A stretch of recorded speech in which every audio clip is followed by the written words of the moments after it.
Hoje nós vamos falar sobre leilões de imóveis nas casas dos famosos. Saíram notícias assim na imprensa recente. Vamos ver aqui alguns exemplos. Mansão de Clodovil em Ubatuba está em ruínas e corre risco de ser demolida. O que aconteceu? Até hoje, Clodovil construiu em área ambiental, que tem uma série de restrições. Quem arrematar não pode. Você quer manter direito à mansão, né? Utilizá-la e usufruí-la.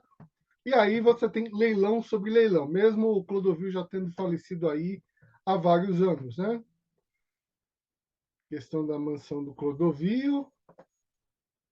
E aí a solução aí parece ser que vai derrubar a mansão. Não tem o que fazer. Todo aquele patrimônio gigante que não pode ser utilizado, né? O Clodovil morava em Ubatuba, né? Numa baita mansão, melhor endereço de Ubatuba, que era numa área ilegal, né?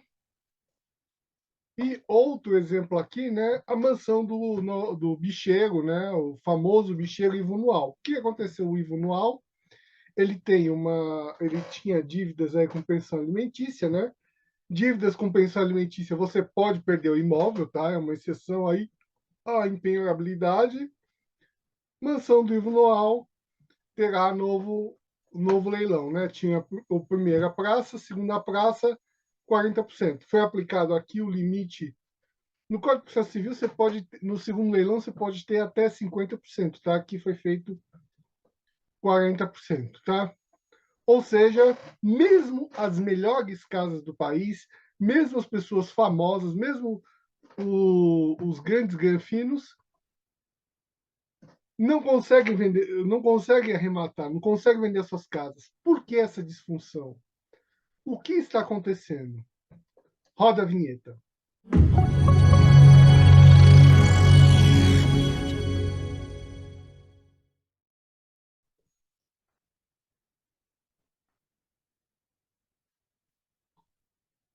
Antes de começar, pessoal, clica no like e clica também no assinante. Você já vem aqui regularmente, por que você não vira logo assinante? O que custa? Like e assinante, pessoal. Olha, o que está acontecendo? Recentemente, várias mansões de alto nível de pessoas famosas foram leilão. E o leilão não teve êxito. Clodovil, Ivo Nual, casas fantásticas com a tremenda infraestrutura avaliadas em milhões. Muitas delas não vendem. O que acontece? A primeira situação, fake news, tá? Vou voltar aqui ao caso. Vamos analisar com mais cuidado o caso do Ivo Noal, tá? Que o jornalista aqui, né? Qualidade de jornalismo brasileiro, pelo amor de Deus, tá? Tragédia o jornalismo brasileiro. Só clickbait, né? Isso dos dois lados, tá? Dos dois lados da política. É mais importante servir uma agenda política do que informar, né? Isso sempre foi assim, mas agora carregou muito depois da internet, depois de ser uma economia de cliques, né? E ó, Estadão, hein? Vamos lá. O que a gente tem aqui? Você teve o primeiro leilão. Agora você vai ter o segundo leilão. Um leilão de imóveis sempre tem primeira praça, segunda praça. Segunda praça não tem nada de incomum. Está previsto no Código de Processo Civil. É a coisa mais corriqueira ter a segunda praça. Por quê? A ideia é que o básico do leilão é você vender ao preço abaixo do mercado. Você tem o mercado efetivo da oferta e procura e você tem o mercado processual em que os imóveis são vendidos e são arrematados com documentação complicada, com gente dentro, muitas vezes com danos, né, com a estrutura danificada. Que você faz? O E aí você tem que vender por um valor menor. Não vai vender o valor do mercado. Por quê? Porque tem que regularizar a documentação, tem que, às vezes, reformar, tem que expulsar a pessoa, e aí vender a mercado. Só um trouxa arremataria o imóvel a preço de mercado normal, o imóvel desembaraçado. Isso acontece em algumas regiões do país, parece que litoral norte, Camboriú, o mercado é tão louco que o pessoal faz isso, né? Mas é coisa de trouxa. Se for para pensar, coisa de trouxa. Você tem um monte de dor de cabeça para resolver, para botar no mercado. Tem que ter desconto, tem que ter benefícios. Tá? Essa é a primeira situação. Então, mega fake news. Segunda situação. Essas imóveis são irregulares. Por incrível que pareça, imóveis caríssimos são tão irregulares quanto favelas. Parece que tanto a base do mercado imobiliário quanto o topo do mercado imobiliário, eles se convergem, né? Parece a teoria da ferradura. Quando eu vi construir a mansão dele numa área de proteção ambiental e depois o Ministério Público proibiu o arrematante de consertar e reformar, tá?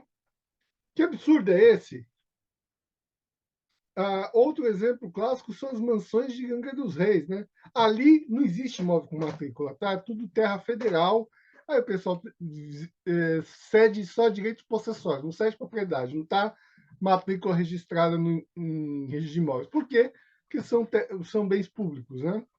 Que aí o governo federal ficou omisso aí durante 50 anos, o povo foi construindo, e aí você tem toda essa terra aí sem documentação, irregular, casas caríssimas, né? A principal casa de Angra dos Reis, por exemplo, é a casa da Xuxa. Coisa milionária, quase estrondosa, de bonito, sem matrícula. O que faz? Casa da Xuxa. Vamos ver aqui, eu vou dar aqui outros exemplos, né? De casas de famosos com problemas, né? Você vê a mansão do Hulk não existiria sem um decreto do então governador, né, Sérgio Cabral, né, nosso grande ladrão, né, nosso grande ladrão carioca, né. Em fevereiro, o Ministério Público Federal enviou um pedido à Justiça para manter a condenação de Luciano Huck por se apoderar de um bem da sociedade. A Procuradoria da República. Por que a Procuradoria da República? Porque aqui nós estamos falando de terras federais, né? Juíza Maria de Lourdes condenou a apresentador a pagar R$ 40 mil, Ministério Público, né? Mesma coisa aí a família Marinho, né? Os filhos do Roberto Marinho, da Globo, né? Também tem embarcadores, tem toda uma infraestrutura em desacordo com legislação ambiental, em desacordo com legislação urbana, né? Ó, a MPF acusa dono da Globo, o João Roberto Marinho, né? O neto aí do grande patriarca da Globo, de de terras ilegais, né? Construção ilegal em área de preservação, que nem metade da cidade, né? E o executivo foi considerado inocente em primeira instância. Né? Tudo isso aí é o que acontece. Sim, a gente com muito dinheiro não está regular, por incrível que pareça. Tá? Terceiro motivo dessas casas não de famosos vender é a questão mercadológica. Alto padrão demora para vender. Tá? Tem essa relação. Quanto maior o padrão, maior a venda. Você tem três grandes variáveis que fazem que decidem a liquidez do imóvel. Tem algumas situações excepcionais. Por exemplo, se tiver um presídio do lado da sua casa, sim, ele não vai vender. Tá? Se tiver uma área de prostituição na rua, pessoas se oferecendo para prostituição na rua, não estou aqui fazendo juízo de valor, mas o problema é que está na sua rua, no seu negócio, também vai desvalorizar. Qual é? O valor, o valor, o valor do imóvel, o padrão e a padronização, tá? O valor e a padronização, o tamanho. Quanto menor o tamanho, mais padronizado. Essas mansões não têm muita padronização, né? Ou você não sabe, a mansão é construída ali do jeito que a pessoa quer, mas se você vai vender, você não sabe como vai ser a vontade da outra pessoa. tá? Aí se a pessoa olhar e diz, ah, isso aqui não é do jeito que eu gosto, dá muito estresse aí. Já vi coisas bizarras de corretores me contando, né? A gente que pegou um apartamento de 4 dormitórios, refez todas as paredes e transformou ele num baita, num apartamento de 1 dormitório, um apartamento gigantesco. Tem um dormitório gigantesco, né? Quando isso vai vender? Nunca, porque ninguém vai vender. O duplex já demora para vender. Ainda e normalmente quem compra quer vários quartos, muito espaço, um conforto, muita comunidade, e um quarto é incompatível com isso, né? Incompatível com família, etc. Né? Então, essas mansões elas são contra o critério mercadológico, tá? Elas têm mais dificuldades para vender. Com isso, é, então, nós terminamos esse vídeo e dizemos a você que em qualquer assunto referente à arrematação de imóveis, para procurar o seu advogado de confiança. Muito obrigado.